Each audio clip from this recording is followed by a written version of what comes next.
In this lesson, I'm going to teach you how to do some of these scribblings and annotations that you're seeing on the screen right now by yourself using your own handwriting. The trick here is that you're going to need some sort of smartphone or tablet, somewhere where you can draw these to be able then to import them inside DaVinci later on.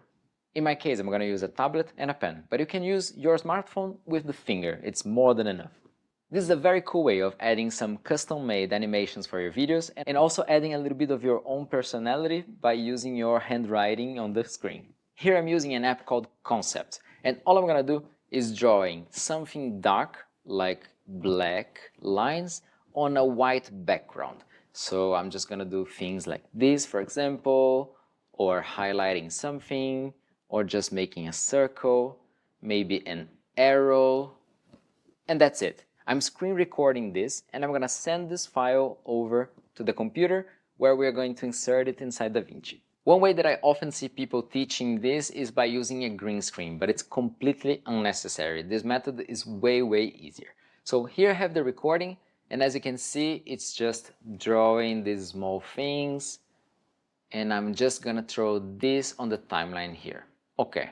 So like this, it doesn't look cool at all because we have all of these things around that we totally don't need, and we also have all the white part here appearing. So the trick is, first of all, let's crop this image. So let's see here where we see the first drawing, which is about here. And in this case, I'm going to use the crop tool from this menu here, which is going to make it easier because we can do it directly on the screen. I'm going to cut it here by holding this handle here. Let's make it as tight as possible. We don't need to be that precise. Okay, right about here it's enough. And the trick to make the white part disappear and have only the black is coming up to the composite area here in the inspector and changing the composite mode. You can try different ones. You can go scrolling here to see which one works best, but usually the ones that keep only the dark areas are darken, darker color, or maybe you can try hard light. In this case, looks like multiply is working pretty well. Let's take a look here and see how it looks. Okay, this seems like it isolated pretty well, just the scribbling. So let me go back here to the transform, and now we can make it a little bit bigger. We can change the place where it's appearing. So let's just put it over here, like I'm highlighting the lamp, for example. And you just play it. And that's it.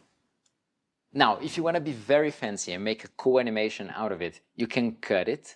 Let's make it here where it starts. Okay, here, let's delete this using backspace. And here is where it's finishing, right? Okay, let's delete the rest. And now what you're going to do is clicking on it, Alt or Option, and copying it over.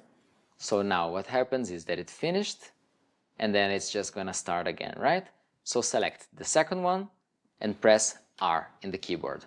So here what you're gonna do is you're gonna click on reverse speed, and you're gonna increase the speed to maybe minus 800%, and then change.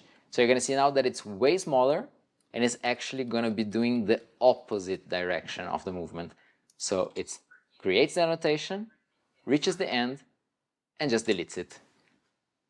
It looks very nice like this. And if you want to group these together so that wherever you move it, they go along together like this, you can select both of them, right click, and go to link clips. And now whenever you move one of them, they're both gonna move together. And this is how you create scribbling or annotation in your videos using your own handwriting. If you don't want to do this by yourself, or you're trying to find something that it looks a little bit more professional, I'm going to leave a couple of links below where you can find some free assets like these to use in your videos. One of these websites that usually has some free stuff about this is called Motion Array. It is a paid platform, but they have a free section in which many times you can find some of these scribblings, and it's very cool. Okay, enough with visuals. Let's talk a little bit in the next lesson about audio.